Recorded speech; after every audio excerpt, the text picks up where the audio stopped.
নমস্কার, আজকে আপনাদের সাথে শেয়ার করব লইট্টা শুটকি ভুনা রেসিপি। আশা করছি রেসিপিটি আপনাদের সবার ভালো লাগবে।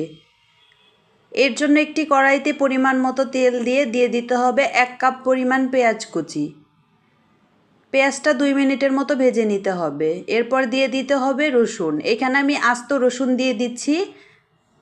আপনারা চেষ্টা করবেন আস্ত গোটা রসুন দেওয়ার জন্য। রসুনটা কেটে না দিয়ে আস্ত দিলেই কিন্তু খেতে ভালো লাগে। পরিমাণ মতো লবণ দিয়ে কাঁচা গন্ধ যাওয়া পর্যন্ত একটু ভেজে নিতে হবে। পেঁয়াজগুলো এক সাইডে রেখে এরপর দিয়ে দিতে হবে পরিষ্কার করে কেটে ধুয়ে রাখা লইট্টা শুটকি। এখানে আমি 1 কাপ পরিমাণ শুটকি দিয়েছি। শুটকিগুলো একদম পরিষ্কার করে ধুয়ে নিয়েছি। 10 মিনিটের মতো গরম জলে ভিজিয়ে রেখে ধুয়ে নিলে একদম পরিষ্কার হয়ে যাবে। 1 মিনিটের মতো লইট্টা শুটকি লবণ দিয়ে ভেজে নিতে হবে। এতে করে যে শুটকির একটা আলাদা গন্ধ আছে ওটা কিন্তু অনেকটা কমে যাবে। ভাজা হয়ে গেলে একসাথে পেঁয়াজ শুটকি ভেজে নিতে হবে।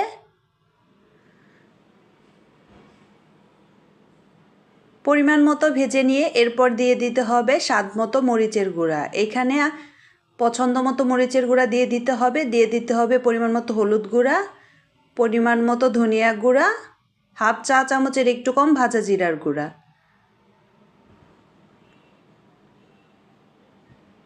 ভালোভাবে কষিয়ে নিয়ে দিয়ে দিতে হবে জল। এখানে জলটা আপনাদের পছন্দ মতো দিবেন যাতে করে লইট্টা শুটকিটা একদম ভালোভাবে সিদ্ধ হয়ে যায়।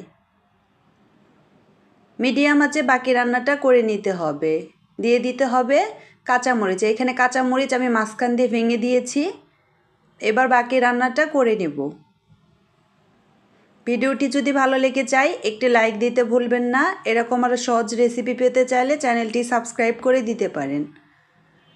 শুটকি ভুনা কিন্তু প্রায় হয়ে এসেছে। এভাবে কিছু লইট্টা শুটকি ম্যাশ করে দিতে হবে, এতে করে কিন্তু খেতে ভালো লাগবে। যখন এরকম তেল ভেসে উঠবে তখন বুঝে নিতে হবে শুটকি ভুনাটা একদম পারফেক্ট হয়েছে।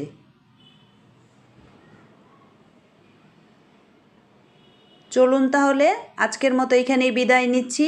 আবারও দেখা হবে নতুন কোনো রেসিপিতে।